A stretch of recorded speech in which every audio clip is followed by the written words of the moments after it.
Per, thanks very much for joining us in the ICE taxi this morning. What are your objectives this week with ICE?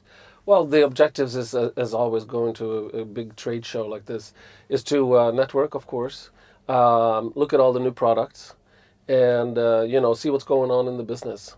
In a nutshell, it's going to be a busy week. What sort of important messages do you want the community, the gaming community at ICE, to take away from this week? Well, being the chairman of the European Association, the European Casino Association, we really focus on to have the fair, level playing field.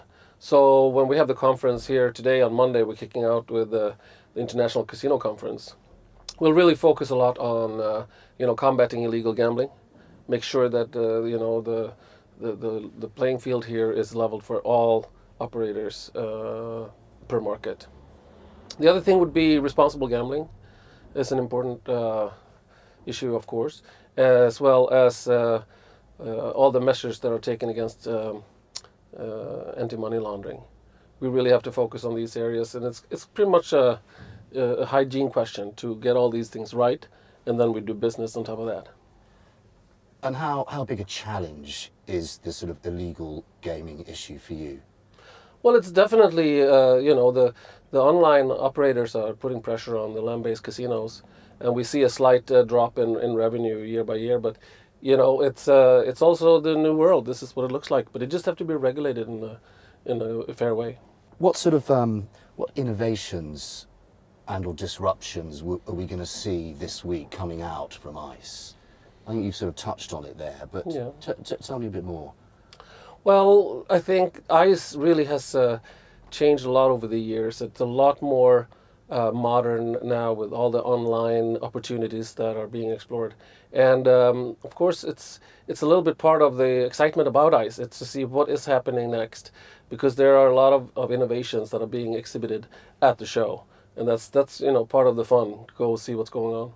What sort of opportunities will those innovations create to grow the industry? Well, there's all kinds of different opportunities. It's different types of social gaming. It's re-innovation of already traditional casino games, like stadium gaming we've seen the last few years. We've seen, different types of skill-based games that are interesting for us. So, it's all about innovation and make the land-based casinos competitive and, exciting for the customers. Finally, you've mentioned the business side. What else are you hoping to get out of this week? Well, every year we meet here, the business, it's a huge conference. It's the world's biggest, I believe, somewhere between 25 and 30,000 visitors. There are new types of business opportunities that develops, networking, new connections, innovation. It's really a melting pot of people from all over the world coming together, discussing this very, strong business that we have. And the European Casino Association, we're looking out for the land-based industry in Europe. However, a lot of our members also go online, and we're looking to make sure that we have a level playing field. I've heard that this week has been described as the sort of Davos of gaming. Yes. Is that a fair analogy? That would be fair to say, I believe, yes.